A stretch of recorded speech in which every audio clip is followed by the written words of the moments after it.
Assalamualaikum warahmatullahi wabarakatuh. Saya Novia, kelas 12 Tabak 3. Di sini saya akan menjawab soal pastry bakery yang sudah diberikan. Nomor 1, jelaskan bagaimana tahapan yang tepat dalam pembuatan croissant dan jenis pastry. Tahap pembuatan croissant. Pertama, campur semua bahan ke dalam mixer, aduk hingga rata selama 8 menit atau sampai 3/4 kali. Kemudian simpan adonan di dalam lemari pendingin selama 30 menit.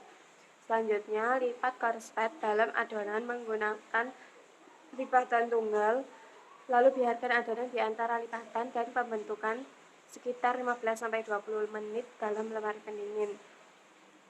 Lalu, keluarkan dari lemari pendingin, gilas adonan setebal 3 mm, kemudian potong dengan menggunakan croissant cutter. Bagian bawah lebar 20 cm, kemudian digulung mulai dari bagian yang lebar. Setelah itu, letakkan adonan di loyang, kembangkan pada suhu 35 derajat Celcius, lalu olesi permukaan pada keadaan 2/3 mengembang. Biarkan sedikit mengaring hingga 3/4 mengembang.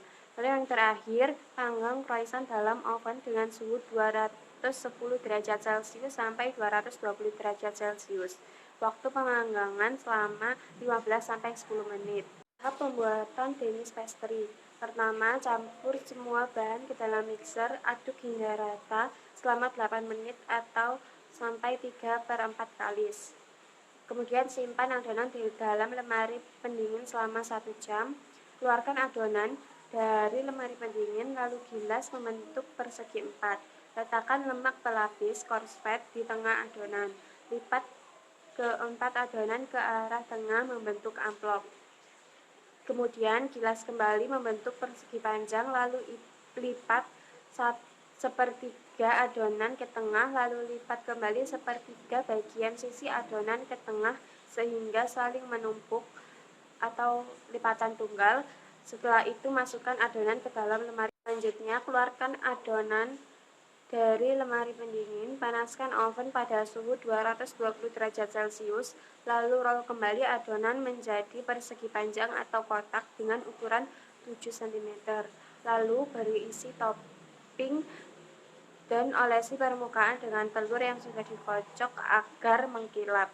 Yang terakhir, simpan adonan denis pastry di atas baking tray, kemudian di oven selama 10 menit sehingga matang dan berwarna coklat. Nomor 2, apa yang membedakan antara croissant dengan denis bakery? Jelaskan dengan tepat menurut pemahaman Anda. Menurut saya, ciri khas dari denis pastry adalah memiliki lubang di tengah yang berisi kismis atau aneka buah-buahan segar.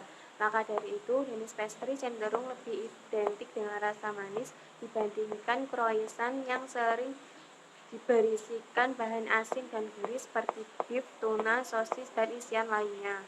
Nomor 3, ceritakan kendala apa yang Anda temukan pada saat praktikum minggu lalu dalam pembuatan croissant dan denis. 1. Oven yang secara tiba-tiba naik suhunya sehingga beberapa adonan ada yang gosong. 2. Kurangnya kreatif dalam membentuk adonan.